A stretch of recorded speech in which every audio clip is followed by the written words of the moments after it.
नेकपा एमालेका भ्राउटे पाल्टु कुकुरहरूको पहिला कुरा सुन्नुहोस्। यिनीहरू खुल्लम खुल्ला नेपालीहरूलाई च्यालेन्ज दिइराखेको छन्।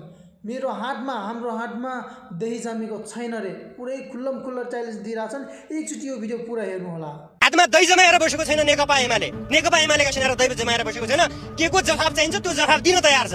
भोलिको जवाफ दिन्छ भने भोलिको जवाफ दिन पनि तयार छ नेकपा एमाले हैन। त्यसैले हातमा दही जमाएर बसिया छैन। यसको उत्तर यति नै हो तपाईलाई। बालनका छाउराहरू केही सिक नेकपा एमालेका सिपाहीबाट। यदि हामीले चाहेको भए देशभरि आन्दोलन गर्यो के हामीले तपाईको के रे बालन साईको घर देखाएको थिएनौ?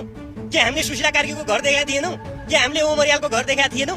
हामीले शान्तिपूर्ण आन्दोलन गर्यो। कहाँ देशभरि शान्तिपूर्ण आन्दोलन गर्यो। यदि हामीले चाहेको बेला यो के बालुवाटार हामी घेर्न सक्ने थिएनौँ। सुशीला कार्कीलाई हामीले घेर्न सक्ने थिएनौँ। ओमरियाललाई घेर्न सक्ने थिएनौँ। किनभने नेकपा एमालेको एउटा संगठित मास हो, अनुशासित मास हो।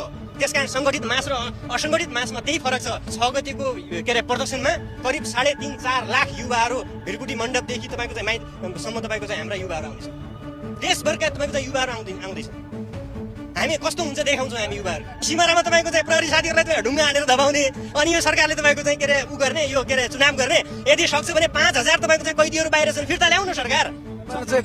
तपाईहरु चाहिँ गुण्डुबाट धम्काउनु। ए बाबा गुण्डुबाट कहाँ कुन चोकमा आएर धम्काउनु पर्छ तयार छ। नेकपा एमालेका साइबर सेनाहरू अझै मरेका छैनन्। नेकपा एमालेका बिना बन्दुक